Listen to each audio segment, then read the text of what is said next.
দ্বাদশ জাতীয় নির্বাচনে মানুষের ভোটের অধিকার ছিন্ন করায় আমেরিকার চক্ষুশূল হয়ে উঠেছিল সাবেক প্রধানমন্ত্রী শেখ হাসিনা। ফলে বাংলাদেশের কৌশলগত উন্নয়ন অংশীদার হিসেবে কাজ করার প্রতিশ্রুতি দিয়েও এক প্রকার হাত গুটিয়েই বসেছিল মার্কিন প্রশাসন। তবে রাজনৈতিক পট পরিবর্তনের পর বাংলাদেশের সঙ্গে সম্পর্ক জোরদারে আবারও যুক্তরাষ্ট্র আর্থিক ও অর্থনৈতিক সহযোগিতার মতো বিষয়ে গুরুত্ব দিচ্ছে। শনিবার ঢাকা সফরে আসছে যুক্তরাষ্ট্রের উচ্চ পর্যায়ের একটি প্রতিনিধি দল।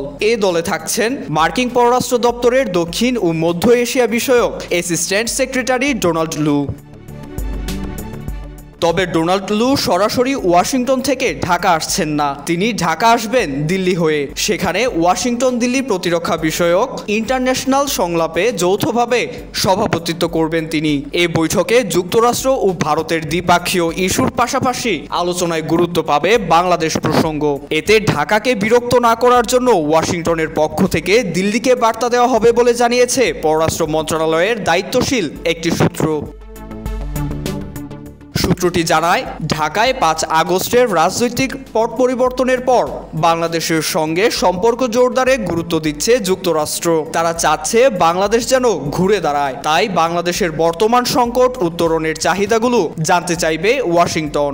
একই সঙ্গে বিষয়গুলোতে সামনের দিনে কিভাবে সহযোগিতা করা যায় তা নিয়েও আলোচনা করবে বাংলাদেশ ও যুক্তরাষ্ট্র। বাংলাদেশের পররাষ্ট্র মন্ত্রণালয়ের এক কর্মকর্তা বলেন, বৈঠকে মূলত বাংলাদেশের বর্তমান সংকট মোকাবেলায় সহযোগিতার বিষয়গুলো প্রাধান্য পাবে। আসতে পারে তাৎক্ষণিক সহযোগিতার ঘোষণা। IVTV USA, new York.